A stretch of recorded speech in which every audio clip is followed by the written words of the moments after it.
looking at how, in our basic Solow model, without population growth and technological progress, how do we find steady state values of output per worker, capital per worker, consumption per worker?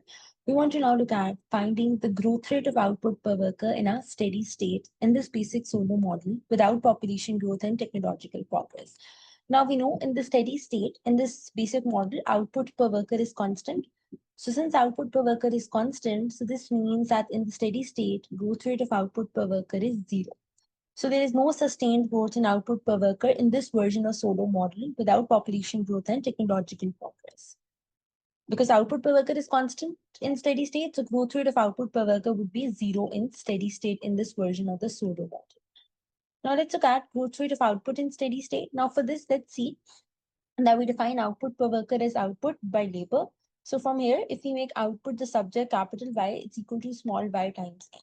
From here, we can use the fact that if we have a product of two variables, so if z is equal to xy, then growth rate of z is just the sum of growth rate of x and y.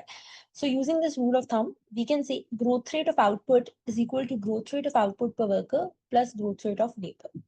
Now, by assumption, labor is constant in this model because right now we're looking at the Solow model without population growth and technological progress, right? So in this model, so far labor is constant, so Gn is zero in this particular version of Solow model. And like we said, in the steady state, output per worker is constant.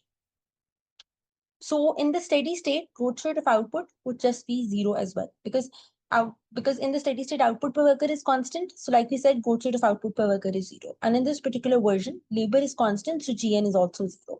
So growth rate of output is zero in the steady state in this version of the Solow model. So in this version of the Solow model, where we don't have population growth or technological progress, growth rate of both output per worker and output are zero in the steady state.